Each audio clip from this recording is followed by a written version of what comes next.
Please disconnect him, the terrified alien scientist shouted, stumbling backward before slamming her own hand against the emergency quarantine panel.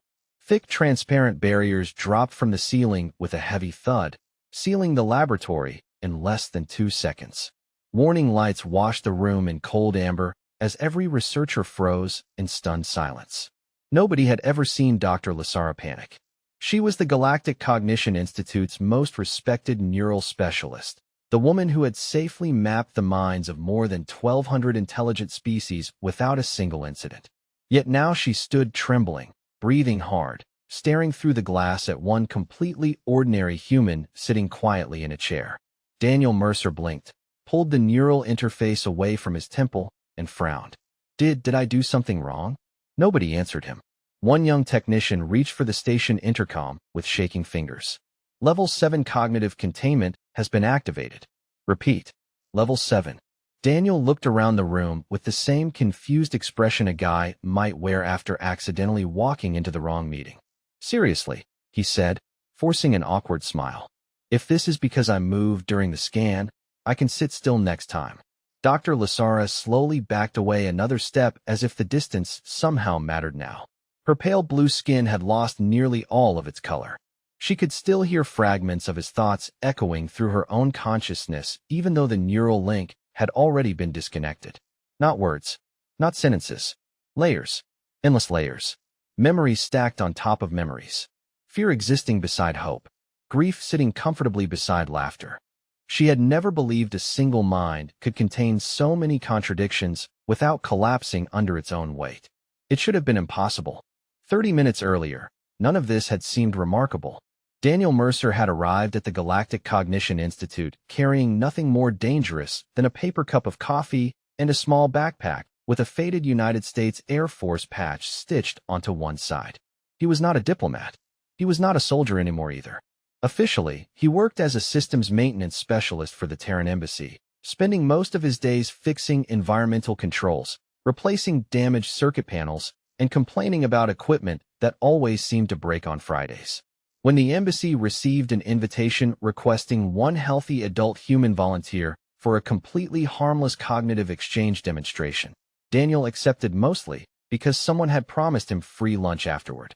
"You really trust these people?" his supervisor, Rebecca Collins, had asked while walking beside him through the enormous white corridors of the institute. Daniel shrugged. "They've been reading each other's minds for centuries. If they wanted to embarrass me, they'll probably just find out I still sing classic rock in the shower." Rebecca laughed. "Please tell me you're kidding. I wish I was." They reached a pair of polished silver doors where Dr. Lasara greeted them with calm confidence. She extended her elegant four-fingered hand in the human gesture she had carefully practiced. "Mr. Mercer, thank you for participating. I assure you, this procedure is completely safe." Daniel shook her hand. "Safe for who?" She smiled politely, assuming it was a joke. "For everyone involved." Daniel looked around the spotless laboratory, then back at her. "So you're basically going to read whatever happens to be bouncing around inside my head." "Every conscious thought," Lasara answered with quiet pride. Daniel let out a soft chuckle, took one last sip of his coffee, and handed the empty cup to Rebecca. "Well," he said, settling comfortably into the scanning chair, "good luck with that." Daniel settled deeper into the chair while a ring of silver instruments rotated slowly around his head with almost silent precision. The laboratory looked more like a high-end medical clinic than the kind of place where history might quietly change forever. Rebecca leaned against the observation window with her arms crossed, trying to look relaxed even though she had known Daniel long enough to recognize the little habits that betrayed his nerves. He always smiled a little too much when he was uncomfortable. "Last chance to back out," she called through the glass. Daniel grinned. "If I leave now, I lose the free lunch. That is a sacrifice I am not willing to make." A few of the younger technicians laughed. Even Dr. Lasara allowed herself a faint smile. Humans had a strange habit of making jokes before uncertain situations. The behavior had fascinated alien psychologists for decades. One assistant adjusted the final calibration crystal and glanced toward Lasara. "Neural resonance is stable. Translator matrix synchronized. We are ready." Lasara nodded confidently. "Begin recording every cognitive layer. We will perform only passive observation. No memory extraction. No emotional stimulation. We simply observe natural conscious activity. Daniel raised one eyebrow. You keep saying it like that is supposed to make me feel better. Most species find the experience pleasant, Lasara replied. Many compare it to remembering a favorite vacation. Daniel chuckled. That sounds nice. My brain usually remembers unpaid bills before vacations. Again, quiet laughter filled the room. To everyone present, this was becoming one of the easiest demonstrations they had ever conducted. Lasara stepped beside Daniel and carefully positioned two smooth neural contacts against his temples. There is one important instruction, she said. Please do not intentionally focus on any specific thought. Simply allow your mind to wander naturally. Daniel looked at the ceiling for a second before answering honestly. Doctor, with all due respect, I have absolutely no idea how to control where my brain goes. Sometimes I walk into the kitchen and forget why I am there. Sometimes I hear one song and somehow end up remembering my third-grade teacher. It kind of does whatever it wants. Several alien researchers exchanged puzzled looks. One quietly entered a note into the observation log. Human executive thought control appeared surprisingly weak. Lasara remained unconcerned. That variability is exactly what we hope to study. Every intelligent species possesses spontaneous cognitive drift. We have mapped it countless times. Daniel shrugged. All right, you are the expert. Rebecca watched through the glass as he leaned back and closed his eyes. She remembered another conversation nearly 2 years earlier after Daniel had started working at the embassy. He had admitted that sleeping was sometimes harder than repairing broken life support systems. Not because of nightmares every night, but because his brain never seemed interested in becoming quiet. It jumped from old memories to grocery lists, from conversations that never happened to arguments he wished he had handled differently. Like millions of other people back on Earth, he had simply learned to live with the constant traffic inside his own head. He never considered it unusual. Neither did anyone else. Inside the control room, Lasara placed her hand over the activation panel, initializing passive synchronization in 3, 2, 1. The laboratory became almost perfectly silent except for the gentle hum of the neural field. Blue light flowed through the transparent contacts resting against Daniel's temples. His heartbeat remained calm. His breathing stayed steady. Every monitor displayed healthy biological readings. For exactly 2 seconds, everything unfolded exactly as expected. Then the first stream of human consciousness entered Lasara's mind, and the foundation of everything she believed about intelligent life quietly began to crack. At first, nothing seemed unusual. Lasara drifted into the outer edge of Daniel Mercer's consciousness the same way she had entered the minds of thousands of volunteers before him. Every species began with simple surface thoughts. A passing observation, a recent conversation, a random memory waiting near the top. Human minds, according to every published study, were expected to be no different. Instead, she stepped into complete noise. It was not loud in the ordinary sense. It was layered. One thought rose before another finished. A grocery list appeared beside the memory of changing the oil in his old pickup truck. Somewhere a classic rock song started playing, but before the chorus arrived it was interrupted by the smell of fresh coffee, which somehow became a memory of Sunday mornings with his father fixing an old lawn mower behind their family home in Ohio. Then came a completely unrelated question. Did I remember to answer Rebecca's email? Before Lasara could examine that thought, another one replaced it. Maybe I should call Mom this weekend. She frowned. The transitions were impossible. Every intelligent species organized conscious thought through stable sequencing. One idea naturally led to another. Daniel's mind ignored that rule entirely. It bounced effortlessly between emotions, memories, unfinished conversations, sounds, images, and questions without ever appearing confused. She instinctively searched for the primary stream. There had to be one dominant thread controlling the others. There was none. Increase observation resolution, one technician quietly suggested from outside the neural field. Perhaps the translation matrix is merging multiple memory clusters. No, Lasara whispered without opening her eyes. The translation is functioning correctly. She continued deeper. Daniel was thinking about whether he needed groceries after work. At exactly the same moment, he remembered laughing with friends during an Air Force deployment years ago. Simultaneously, he noticed an itch near his left shoulder. Somewhere in the background, an old television commercial repeated a ridiculous slogan he had not heard in over 15 years. Then another thought wandered through with complete sincerity. I wonder if aliens have baseball. Lasara nearly lost synchronization. Impossible, she breathed. She had never encountered a consciousness that allowed unrelated thoughts to peacefully exist together without destroying concentration. Doctor, another researcher asked through the monitoring channel, are you encountering resistance? No resistance. Her voice sounded strangely distant. Only density. She reached farther inward, expecting the chaotic surface to settle into organized reasoning. Instead, the opposite happened. Daniel's internal dialogue became even richer. One quiet voice reminded him to stay polite because these people had invited him here. Another casually wondered whether the cafeteria served decent barbecue. Another silently evaluated every exit in the room without any noticeable anxiety, simply out of old habit from military training. None of the thoughts argued. None interrupted. They simply coexisted like neighbors who had lived on the same street for decades. Outside the observation window, Rebecca noticed Lasara's breathing change. Is everything all right? She asked one of the assistants. The young researcher hesitated. Dr. Lasara has not spoken for almost 40 seconds. Rebecca folded her arms tighter. Daniel still looked perfectly relaxed. His pulse barely moved. If anything, he seemed bored. Inside the shared neural space, Lasara finally realized what disturbed her most. Daniel was not concentrating on any of this. His mind produced endless associations naturally, continuously, effortlessly. Every memory connected to another through emotion instead of logic.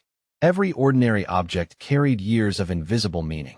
A single imagined cup of coffee somehow contained family, routine, comfort, loss, humor, responsibility, and hope all at once. She had entered expecting to read one human mind. Instead, it felt as though she had walked into an entire living city that somehow fit inside one ordinary man who still believed he was simply waiting for a free lunch. Lasara had spent her entire career proving that consciousness followed patterns. Every civilization the Institute had ever studied possessed a central identity, one stable observer around which memories and emotions naturally formed. That principle was taught to every student from the first day of neurological training. Daniel Mercer was quietly dismantling it without even trying. She searched for what her textbooks called the primary self, expecting the countless mental fragments to eventually organize into one clear perspective. Instead, she found what looked like an ordinary Tuesday afternoon unfolding through several different versions of the same man. One part of Daniel calmly listened to the soft hum of the laboratory equipment. Another wondered whether Rebecca had remembered to lock her apartment before leaving that morning. Another replayed a conversation with a mechanic who had once convinced him to replace perfectly good brake pads. Somewhere deeper, a much older memory surfaced of sitting on a wooden dock as a little boy, skipping stones across a quiet lake, while his father patiently explained why some rocks bounced farther than others. None of those thoughts competed for attention. They simply existed together, each carrying its own emotion without demanding control. Dr. Lasara, an assistant, asked gently through the monitoring channel, "Your neural rhythm is fluctuating." She answered almost automatically, "Continue recording. I need more data." Her voice sounded calm, but inside the shared connection, she felt something she had never experienced before. Disorientation. She had entered expecting to observe a subject. Instead, she felt as though she were trying to map weather. Daniel's thoughts shifted with effortless unpredictability. A memory of grilling hamburgers during a neighborhood cookout blended into the smell of fresh rain on hot pavement. That sensation somehow reminded him of an old baseball game with friends, which instantly transformed into concern that he had forgotten his dentist appointment last month. Before Lasara could identify the emotional bridge connecting those moments, another quiet realization floated by. I should probably drink more water. She blinked in disbelief. There was no hierarchy, no command center, no obvious filter deciding which thought deserved attention first. The human mind appeared to trust that everything belonged together. Lasara cautiously moved deeper, expecting to finally reach the foundation beneath the endless stream. What she found instead was not another memory, but a conversation. Daniel was talking to himself, not aloud, internally. One voice reminded him not to embarrass himself in front of the scientists. Another answered with dry humor that embarrassing himself was practically a hobby. A third quietly suggested he should stop making jokes because Rebecca would roll her eyes later. None of the voices sounded foreign. None felt separate. They were simply different sides of the same personality, cooperating instead of competing. Lasara instinctively withdrew a fraction of the connection before leaning back in again. She had encountered internal rehearsals before. Many intelligent species practiced future conversations, but never like this. These voices carried different experiences, different emotional priorities, even different levels of confidence, yet they all recognized one another without conflict. Outside the observation room, Rebecca watched Daniel's face. He looked peaceful, almost sleepy. She glanced toward one of the technicians. How much longer? The young researcher checked the display.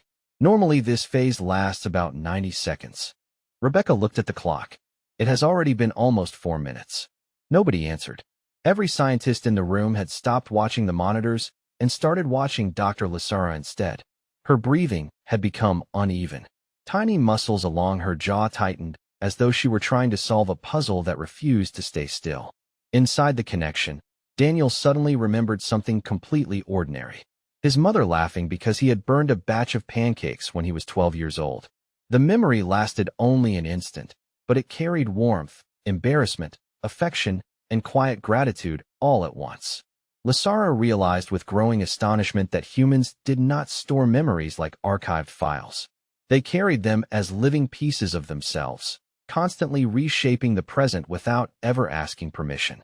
For the first time in her career, the scientist who believed every mind could be neatly understood began to wonder whether understanding humanity required becoming someone entirely different.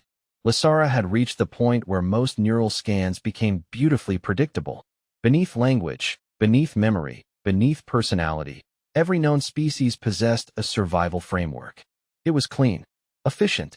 Hunger, danger, safety, reproduction, rest. Every civilization had built its culture on top of those ancient instincts. She expected the human brain to finally settle into something familiar. Instead, the deeper she traveled, the older everything became. The laboratory disappeared. Daniel's adult memories faded into the background as another layer quietly revealed itself. There was no single image. There was only sensation. Cold, darkness, falling, heights, the sudden awareness of unseen movement behind him, the uneasy feeling that something might be watching from the edge of the trees at night. Lasara immediately recognized primal pattern recognition, but something about it refused to fit any evolutionary model she knew. These fears were not controlling Daniel. They were simply present, always awake, always watching. Then another realization emerged from his subconscious with startling clarity. Even when Daniel consciously knew he was safe, his body still checked every unfamiliar room before relaxing. Not because he expected danger, because somewhere inside millions of years of human evolution still whispered, better to notice first. A memory surfaced without warning. Daniel was 12 years old, hiking through the woods with his grandfather during an autumn weekend. The older man stopped beside a narrow trail and smiled without looking back. "Hear that?" young Daniel answered. "I do not hear anything." His grandfather nodded. "Exactly. When the woods get too quiet, pay attention." The lesson lasted less than a minute. Yet decades later, Daniel still unconsciously noticed silence before he noticed sound. Another memory drifted past. Walking alone across an empty parking lot after sunset. Keys already in his hand before he reached his truck. Not because anyone had taught him to fear the night. Because preparation had become invisible habit. Then another. Driving through heavy rain while automatically calculating stopping distance without realizing he was doing it. Then another. Glancing toward every emergency exit whenever he entered a crowded building. Lasara felt her own heartbeat accelerate. "Doctor," one researcher called through the communication channel. "Your stress indicators are climbing." She barely heard him. "Keep recording," she whispered. "Do not interrupt." She had expected instinct. She had not expected adaptation layered over instinct thousands of times. Daniel's brain constantly measured possibilities without demanding his attention. Every ordinary day contained hundreds of invisible calculations that happened so naturally he never noticed them. Then came something even stranger. A child riding a bicycle after falling several times. A teenager learning to drive despite being terrified of making a mistake. An adult applying for a job while quietly wondering whether he was qualified enough. Fear appeared over and over again, yet it never ended the story. It simply became another passenger. Lasara searched desperately for the biological command that removed fear before action. She could not find one, because it did not exist. Humans did not erase fear. They negotiated with it. They carried it. They argued with it. Sometimes they laughed at it. Sometimes they ignored it. Sometimes they admitted it openly and kept moving anyway. The realization struck with unexpected force. Every species she had ever studied evolved toward minimizing fear whenever possible. Humanity had evolved something entirely different. They built families despite knowing loss existed. They explored oceans before understanding what lived beneath them. They crossed deserts, climbed mountains, flew into storms, launched themselves into space, and trusted strangers enough to build civilizations, all while their ancient instincts quietly reminded them that almost everything could go wrong. Outside the observation room, Rebecca noticed one of the technicians staring at the monitor with wide eyes. "What is happening?" she asked softly. The young researcher swallowed before answering. "I think Dr. Lasara is discovering that humans are not brave because they are unafraid." He looked back toward the neural display, his voice barely above a whisper. "They are brave because fear never actually leaves them. They simply learn to make room for it." Lasara should have ended the session the moment she reached the emotional core of Daniel's memory. Every ethical guideline published by the Galactic Cognition Institute warned researchers never to remain connected once deeply personal experiences began to surface. Instead, curiosity overcame discipline. She allowed herself one careful step farther. The memory did not announce itself. It simply appeared with the quiet weight of something carried for years. A warm summer afternoon. An American flag moving gently above a small cemetery. Folding chairs lined across fresh green grass. Friends standing shoulder to shoulder in complete silence. Daniel was wearing a dark suit instead of a uniform. He was staring at a polished wooden casket without saying a word. Lasara instinctively searched for the event that had created such overwhelming emotion. She never found a dramatic moment. There was no great speech. No heroic declaration. Only ordinary people trying to comfort one another while struggling to find the right words. Someone placed a hand on Daniel's shoulder. A familiar voice quietly asked, "You doing all right?" Daniel answered with the smallest smile imaginable. "I will be." Inside his own mind, however, another thought quietly followed. I should have called him one more time. The sentence carried no anger, no blame, just a sadness that had slowly settled into the foundation of who he had become. The memory shifted again. Months later, Daniel sat alone on the tailgate of his old pickup truck outside his apartment with a paper cup of coffee growing cold beside him. He stared into the distance while replaying conversations that could never happen again. Then, almost unexpectedly, another memory drifted forward. Rebecca knocking on his office door during his first week at the embassy. "Come on," she had said. "Everybody is going to lunch." Daniel almost declined. Instead, he stood up and went anyway. The following memory showed him laughing so hard at one of Rebecca's terrible jokes that coffee nearly came out of his nose. Lasara froze. The grief had not disappeared. It had simply made room for laughter. More memories unfolded. Daniel helping a neighbor carry groceries upstairs without being asked. Calling his mother every Sunday evening because she pretended not to worry unless she heard his voice. Spending an entire Saturday fixing a broken bicycle for a child in his apartment building because throwing it away seemed like a waste. None of those moments erased the sadness beneath them. They existed beside it. Together, equal parts of the same life. "Doctor," a technician asked softly, "your neural synchronization is becoming unstable." Lasara could barely respond. "I understand now," she whispered, though she was not certain anyone else could hear her. Every species she had ever studied instinctively separated emotional pain from daily function. Trauma was isolated, treated, compartmentalized, sometimes chemically suppressed. Humanity seemed to do something entirely different. They carried old sorrow into ordinary mornings, family dinners, birthdays, grocery stores, football games, and neighborhood barbecues. Somehow the pain did not prevent them from loving people again. It became part of the reason they valued every ordinary day. Daniel's thoughts drifted once more. I still miss you. The sentence appeared as naturally as breathing. Then, without forcing anything, another thought quietly followed. I hope you would like the person I am trying to become. Lasara felt something inside her own carefully disciplined mind begin to shift. For the first time since beginning the scan, she stopped observing Daniel Mercer as a research subject. She saw him as a person, an ordinary human being carrying invisible losses while still choosing kindness in countless small moments that nobody else would ever notice. And somehow, that realization unsettled her far more than anything else she had encountered inside the extraordinary landscape of the human mind. The connection should have ended the moment Lasara tried to disengage. Instead, something unexpected happened. Daniel's thoughts did not disappear when she withdrew. They lingered, not as words she could repeat or memories she could replay, but as quiet impressions that refused to leave.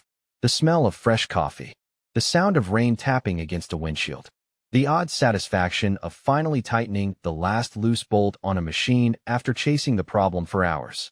None of those experiences belonged to her, yet for one impossible heartbeat, they felt familiar. Lasara's eyes snapped open. She immediately pulled both neural contacts away from Daniel's temples, taking 2 hurried steps backward. Her breathing became uneven. The laboratory lights suddenly felt too bright. Somewhere across the room, a technician asked, "Doctor, has the synchronization completed?" She tried to answer, but another thought drifted through her mind before she could speak. I should call Mom this weekend. Lasara froze. The sentence was not hers. She had never had a mother. Her species reproduced through communal incubation. Family structures like humanity described simply did not exist in her civilization. Yet the feeling attached to the thought remained painfully real. It vanished almost as quickly as it appeared, leaving behind a strange sense of longing for someone who had never existed. "Doctor," another researcher repeated. She slowly looked toward Daniel. He was still sitting comfortably in the chair, stretching his shoulders as though he had just finished a routine medical exam. "So," Daniel said with an easy smile. "How did I do?" Before anyone could answer, another alien scientist stepped toward Lasara carrying a diagnostic scanner. "Your neural field is fluctuating. Perhaps the resonance exceeded recommended exposure." Lasara shook her head. "No." Then she stopped speaking altogether. A melody suddenly echoed through her consciousness. She did not recognize the song, but somewhere inside Daniel's memory an old guitar had been playing while friends laughed around a backyard grill during a summer holiday. The music carried warmth she had never personally experienced, yet she somehow understood exactly why it mattered. She took another step backward. "Disconnect all secondary interfaces," she ordered quietly. The room fell silent. One senior researcher frowned. "Doctor, passive observation cannot produce residual cognitive transfer." "It should not," Lasara answered. "But it has." She looked toward the monitoring displays where Daniel's neural patterns continued scrolling across the screen. They appeared perfectly healthy, perfectly ordinary. That was the most disturbing part. There was no anomaly, no malfunction, no hidden psychic ability. His brain had simply been functioning exactly as every human brain apparently did. Rebecca noticed the growing tension immediately. "Daniel," she called through the observation glass. "Stay where you are for a minute." He raised both hands with a confused grin. "I was not planning on going anywhere." Another technician quietly approached Lasara. "What exactly are you experiencing?" She hesitated before answering because every explanation sounded impossible. "His associative structures are persistent." "Persistent?" "I am still making connections the way his mind makes them." The researcher stared at her in confusion. Lasara glanced toward a tray holding laboratory instruments. One polished metal tool reflected the overhead lights. Instantly her mind connected the reflection to sunlight on a lake she had never visited, which somehow reminded her of quiet weekends, then aging parents, then gratitude, then loss. She physically flinched. Those pathways did not belong inside her consciousness. They had arrived with Daniel's ordinary memories and refused to completely fade. At that exact moment, she understood the danger. It was not infection. It was not telepathy. It was adaptation. The longer another mind remained connected to a human consciousness, the more it risked adopting the astonishing web of emotional associations that humans built naturally throughout an entire lifetime. Lasara reached for the emergency quarantine panel without taking her eyes off Daniel Mercer. Her hand hovered there for only a second before she pressed it. Throughout the laboratory, warning lights ignited as thick, transparent containment barriers descended from the ceiling. The researchers stared at her in stunned disbelief. Daniel blinked once, looked around at the sealed room, and quietly asked, "Okay, I feel like I missed something important." Within 12 minutes, the quarantine order had spread far beyond the laboratory. Hallways that had been busy with researchers an hour earlier now stood nearly empty as security officers quietly redirected everyone away from Cognitive Wing 3. Nobody was running. Nobody was shouting. The silence itself made the situation feel even more serious. Daniel remained seated behind the transparent containment barrier, holding another paper cup of coffee that someone had passed through an automated sterilization port. He looked over at Rebecca with an apologetic smile. "I feel like I accidentally broke something." Rebecca shrugged. "You always did have a talent for making ordinary days weird." Daniel laughed softly. "Fair enough." On the other side of the barrier, Dr. Lasara sat alone inside a medical observation room while a panel of neurologists monitored her brain activity. Every test returned the same conclusion. Physically, she was perfectly healthy. Cognitively, nothing appeared damaged. Yet every few minutes she paused in the middle of answering a question because another unexpected chain of associations appeared without warning. A physician held up a simple image of an apple. "Doctor, identify the object." "An apple," she answered immediately. Then she stopped speaking. "Fresh pie. Thanksgiving dinner. Family gathering. Laughter around a table. Missing someone after they leave." The physician lowered the tablet. "What happened?" Lasara blinked several times. "None of those thoughts belong to me." Across the observation room, another scientist quietly replayed the complete recording of Daniel's neural scan. The team expected to discover hidden anomalies or unknown psychic structures. Instead, they found something almost disappointing. Every pattern matched normal human neurological baselines supplied by Earth's medical archives. The emotional density was higher than most species, but still well within expected human ranges. One elderly researcher removed his glasses and stared at the report for several long seconds. "So there is no abnormality?" "None," another analyst answered. "Mr. Mercer appears completely average." Nobody in the room seemed comforted by that conclusion. An emergency session of the Galactic Scientific Ethics Council convened less than 2 hours later through secure holographic conference. Representatives from 14 member civilizations listened as Lasara calmly described exactly what she had experienced. When she finished, one council member asked the obvious question. "Are you suggesting humans possess an unknown cognitive defense mechanism?" Lasara slowly shook her head. "No." "Then why activate quarantine?" She looked around the virtual chamber before answering. "Because I believe we misunderstood the purpose of consciousness itself." The room became silent. "Explain." Lasara folded her hands together. "Every model we have ever built assumes intelligence exists to organize information efficiently." She paused. "Human consciousness does something entirely different. It continuously builds emotional relationships between unrelated experiences.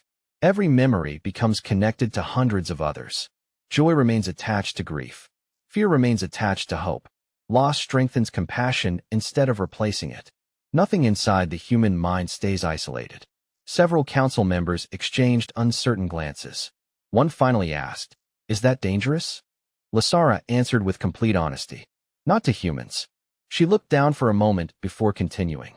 "To observers who directly interface with that system, prolonged exposure may gradually reshape how they perceive reality."